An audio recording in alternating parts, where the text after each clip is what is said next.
దేశ విదేశాల పర్యాటకులను ఆకర్షించేలా టూరిజం పాలసీ ఉండాలని సీఎం రేవంత్ రెడ్డి స్పష్టం చేశారు. ఫిబ్రవరి 10లోగా కొత్త విధానాన్ని సిద్దం చేయాలని ఆదేశించారు. మరిన్ని వివరాలు మా ప్రతినిధి నగేష్ అడిగి తెలుసుకుందాం. నగేష్, పర్యాటక శాఖ సమీక్షలో ముఖ్యమంత్రి రేవంత్ రెడ్డి ఏం ఆదేశాలు జారీ చేశారు?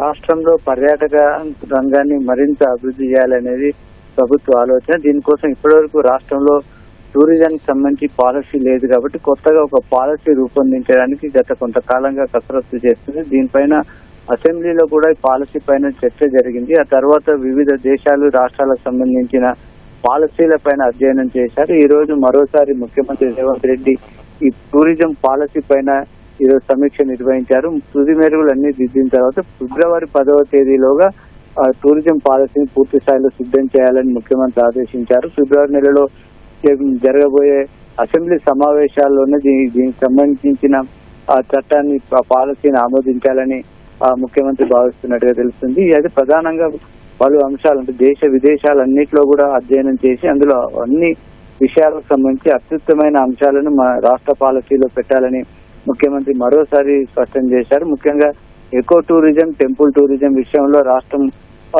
వాటికి సంబంధించిన ప్రచారంలో కానీ భక్తులను పర్యాటకులను ఆకర్షించడంలో వెనుకబడి ఉన్నామని భావన ముఖ్యమంత్రి వ్యక్తం చేశారు. కాబట్టి వాటిని మరింత మెరుగుపెట్టాల్సిన అవసరం ఉందని స్పష్టం చేశారు. అదేవిధంగా కేవలం దేశీయ పర్యాటకులనే కాకుండా విదేశీ పర్యాటకులను కూడా ఆకర్షించే అంశాలను ఈ టూరిజం పాలసీలో ఉండాలన్నారు. దానికి సంబంధించి కొత్త విధానాలకు సంబంధించి ప్రోత్సాహకాలు వాటన్నిటిని కూడా ఏ విధంగా ఉంటే బాగుంటుంది అనేది పాలసీలో పొందుపరచాలని స్పష్టం చేశారు.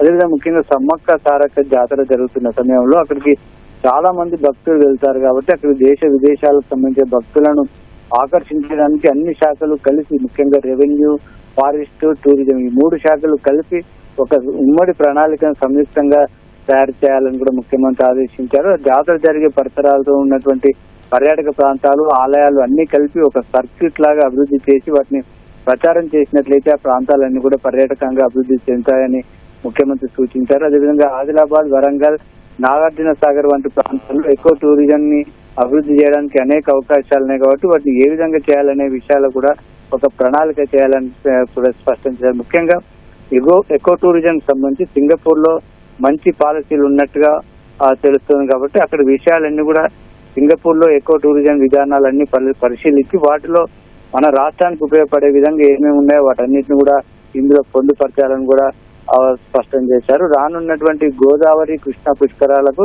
మంచి ఏర్పాట్లు చేసి కేవలం దేశ విదేశాలన్నిటికి సంబంధించి ఆ పర్యాటకులు, భక్తులు వచ్చే విధంగా ఆ ప్రణాళికలు చేయాలని వీటికి సంబంధించి అదేవిధంగా హుస్సేన్ సాగర్ పరిసరాల్లో Sanjeevaiah park, NTR park, Indira park వీటన్నిటిని కలిసి ఒక సర్క్యూట్ లాగా చేయాలి. కేవలం పర్యాటకాన్ని అభివృద్ధి చేయడంతో పాటు దాని ద్వారా రాష్ట్ర ఆదాయం కూడా పెరిగే విధంగా దానికి సంబంధించిన ఏర్పాట్లు చేయాలని ముఖ్యమంత్రి ఆదేశించారు.